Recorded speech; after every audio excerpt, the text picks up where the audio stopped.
जब भी देश में क्रांतिकारियों का इतिहास याद किया जाएगा, राम प्रसाद बिस्मिल का नाम सर्वोपरि होगा।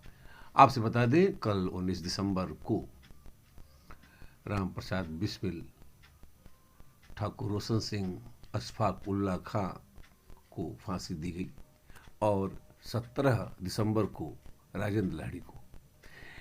ये काकोरी ट्रेन डकैती के केस में इन्हें सजा दी गई। यद्यप उस केस में 40 लोग थे और कुछ लोग अंत तक पकड़े नहीं गए थे और कुछ को छोटी बड़ी सजाएं मिली, किसी को उम्र कैद मिली, लेकिन राजेंद्र लाहिड़ी, अशफाक उल्ला खां, राम प्रसाद बिस्मिल, ठाकुर रोशन सिंह को फांसी की सजा जो दी गई, इससे पूरा हिंदुस्तान एक बार कांप उठा।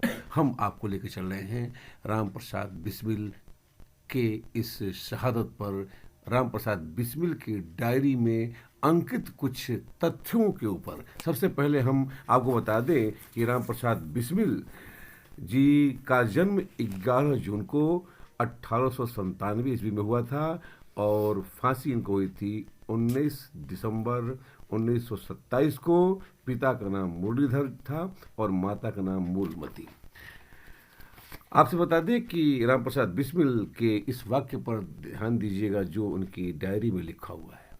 यह हम जो भी आपको प्रस्तुत कर रहे हैं, यह उनकी बिस्मिल की ओरिजिनल आत्मकथा जो बनारसी दास चतुर्वेदी जी द्वारा संपादित है आत्मा रामायण संस से, उससे हम कर रहे हैं। आपसे बता दें, पुस्तक जो है प्रतिबंधित हो गई थी, बाद में इसे पुनः अलाउ किया गया। हम जिस पुस्तक से आपको इस विवरण को दे रहे हैं, यह पुस्तक 1962 में लिखी गई थी, पब्लिश की गई थी। इसमें बाबा राघवदास जी और चंद्रशेखर आजाद का भी जिक्र है। हम आपको कुछ बातें आज प्रस्तुत कर रहे हैं। यह इसलिए जरूरी है क्योंकि आज की युवा पीढ़ी इन्हें भूलती जा रही है।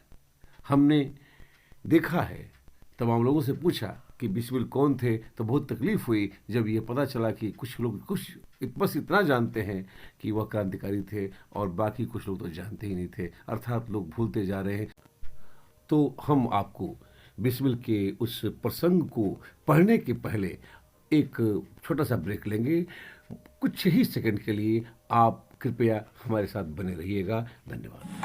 संपदा न्यूज की स्थापना 1989 में श्री मोती बीए ने बच्चन जी, त्रिलोचन शास्त्री, रामदर्श मिश्र, बाबा नागार्जुन जी जैसे विद्वानों के संरक्षण में इसे प्रारंभ किया था।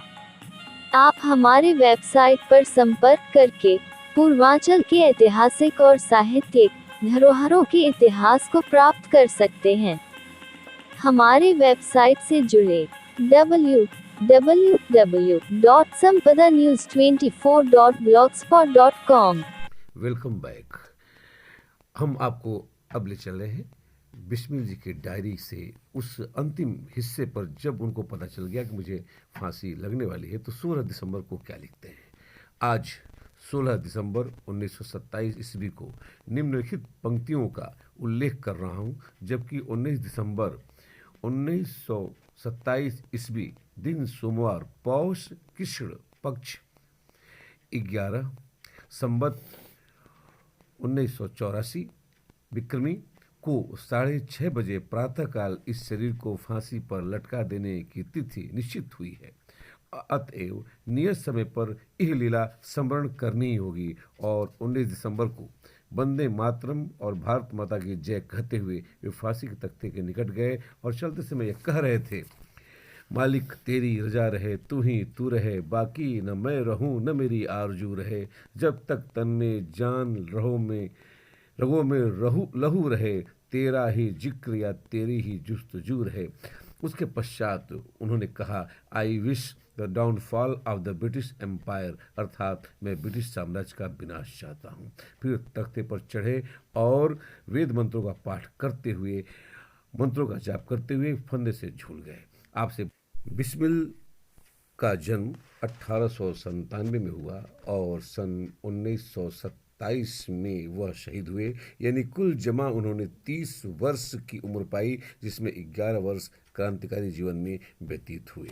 बिस्मिल जी ने अपनी माँ का को याद करते हुए लिखा है, इस संसार में मेरी किसी भी भोग विलास तथा ऐश्वर्य की इच्छा नहीं, केवल एक तृष्णा है, वह यह कि एक बार श्रद्धापूर्वक तुम्हारे चरणों की सेवा करके अपने जीवन को सफल बना लेता, किंतु यह इच्छा पूर्ण होती दिखाई नहीं देती और तुम्हें मेरी मृत्यु का दुखपूर्ण संवाद सुनाया जाएगा। माँ, मुझे विश्वास है कि तुम यह समझकर धैर्य धारण करोगी कि तुम्हारा पुत्र माताओं की माता भारत माता की सेवा में अपने जीवन को बलिवेदी पर भेंट कर गया और उसने तुम्हारी कुछ को कलंकित न किया। अपनी प्रतिज्ञा में दृढ़ रहा। जब स्वाधीन भारत का इतिहास लिखा जाएगा तब उसके किसी पृष्ठ पर उज्जवल अक्षरों में तुम्हारा भी नाम लिखा जाएगा। बिस्मिल आगे चलकर लिखा था, जन्मदात्री वर दो कि अंतिम समय में भी मेरा हृदय किसी प्रकार से विचलित न हो और तुम्हारे चरण कमलों को प्रणाम कर मैं परमात्मा का स्मरण करता हुआ शरीर का त्याग करूं। बिस्मिल विश्वासघात करके आसानी से भाग सकते थे, पर उन्होंने ऐसा नहीं किया। भागने के कोई मौके जानबूझकर वो छोड़ दिए। आप कहीं मत जाइएगा, यह समय पुनः ब्रेक का है, कुछ सेकंड का ब्रेक है। हम आपको लेकर के आएंगे अब आपको बिस्मिल के संदर्भ में और भी कुछ रहस्यमय तथ्य जो हम नहीं जानते हैं, कुछ ही क्षणों में। आप हमारे वेबसाइट www.sampadanews24.blogspot.com पर प्राप्त कर सकते हैं ऐतिहासिक धरोहरों के साथ महाकवि श्री मोती बीए की पुस्तकें, डॉक्टर महेंद्रनाथ पांडेय की रचनाएं और बहुत कुछ। अब हम आपको शिव शर्मा जी का वह बयान सुना रहे हैं जो बिस्मिल की माँ के साथ उनके बहन का लड़का अर्थात बिस्मिल के भाई के रूप में बन के गए थे। आपसे बता दें, जब बिस्मिल की माँ, हम सीधे पहुंच रहे हैं वहाँ पर, जब बिस्मिल की माँ जो है बिस्मिल के पास पहुंची, वैसे तो पूछा गया कि कौन है, तो उन्होंने बिस्मिल की माँ ने कहा था ये मेरे बहन का लड़का है। हम लोग अंदर पहुंचे, माँ को देखकर राम प्रसाद बिस्मिल रो पड़े, किंतु माँ की आंखों में आंसुओं का लेश मात्र भी जो है कुछ दिखाई न पड़ा। उन्होंने, कितना कठिन कार्य है, आप सोचिए कि अपने आंखों में आंसुओं को रोकना, ना आने देना।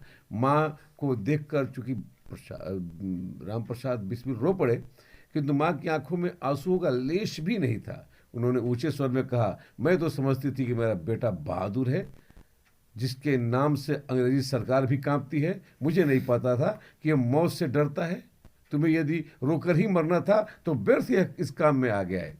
बिस्मिल ने आश्वासन दिया, आंसू मौत के डर से नहीं, वरन माँ, ये माँ के प्रति मोह के हैं।